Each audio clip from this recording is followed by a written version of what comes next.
What's up guys? James Siargao here. Welcome muli sa panibago nating vlog. Tara samahan nyo ko at puntahan natin itong bagong spot dito sa Siargao Island.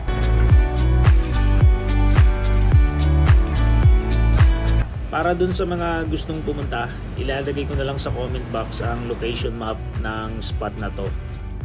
Dito tayo ngayon sa bagong spot guys. Ito yung tinatawag nilang Tungog Top Hills. Para makita mo yung ganito kaganda na view, kailangan mong umakyat ng 250 steps. At tara, simulan na natin. So nasa first step na tayo ng Tungog Top Hills.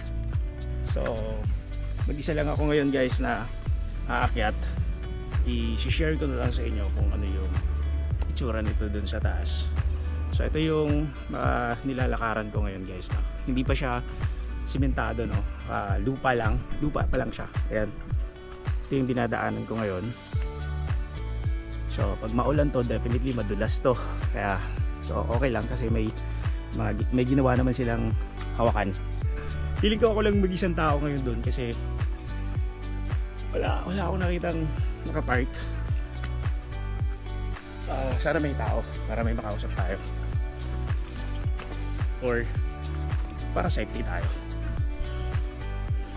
Shoutout nga pala kay Cardo Lakbay Siargao. Yan, shoutout sa shades niya na binigay sa atin. Yun. So nakikita ko na guys yung entrance. Ito siya. Narating na natin guys. Ayo! Woo! Walang nagre-response. Walang tao. Umakyat na muna ako sa view deck habang naghihintay na may tao na darating. At ito na nga yung view na bumungad sa atin. Ganda siya. Promise. Ito yun. Tingnan nyo.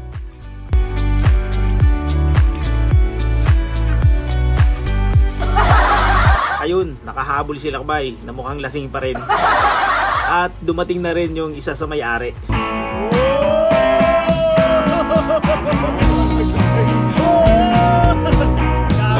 Ayan guys, dito si Lakbay Siargao. Subscribe nyo na yung kanyang YouTube channel and Facebook. Si Lakbay na talagang sikat na vlogger dito yan sa Siargao. Thank you po. Subscribe nyo sa kala ko kanina, i-engineer niya ako. Buti na lang humabol siya. Kaya Lakbay Siargao is in the house! Let's go! Tignan nyo naman dito guys yung view natin. Napakaganda.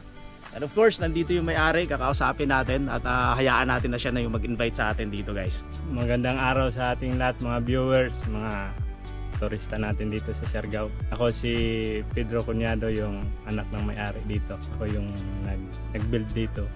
Inimbitahan ko kayong lahat pumasyal dito sa bagong spot na ginagawa ko, yung Tungog Hills. Meron tayong naman mga kobo rito kung gusto nyo mag-picnic. Kung gusto rin nyo magtulog sa overnight, may maglapag lang tayo ng tent dito, may tent naman doon. Okay. Basta mag-contact lang kayo sa number meron naman dyan sa tarpaulin. Tapos yung sa mahilig lang mag-hiking, saka maganda naman yung tanawin natin dito sa mangrove. Makikita nyo naman yung tanawin. Kita nyo yung Pacific Ocean, Masin River, mangrove, yung coconut view. Para sa gustong pumunta rito, yung entrance natin 50 pesos bawat isang tao. Sa mga may jowa, walang jowa, pwede pumunta kayo dito, baka dito kayo makatagpo. Pwede mga pamilyar, mga bata, picnic. Titingnan nyo lang yung tanawin, mawawala yung mga problema kung may mga problema kayo. Yung mga kalungkutan nyo mawawala dito pag nakatingin kayo sa mangrove. Maraming salamat sa mga viewers, lalo na dito sa kay James ng Siargao. Maraming salamat boss na napasyalan mo yung spot ko dito. Bago pa lang to eh. So ayun guys, nakakita nyo naman, ayan si Kuya, napakabait guys. Pag pumunta kayo dito, suportahan natin yung mga lokal, no? Tsaka ayan, binisita ko talaga yung lugar niya dito kasi nakita ko nga nakaraan sa may nag-post, no? Sobrang ganda talaga, ganda-ganda ako doon sa post. And then tinignan ko nga in actual, ito na nga nakita ko, sobrang ganda talaga. Ayan o, yung view namin, no? Tignan nyo sa baba, pwede kang tumalon dito eh. Ito guys, nakikita nyo naman yung view natin sa labas. Ayan sa likuran ko. Sobrang ganda.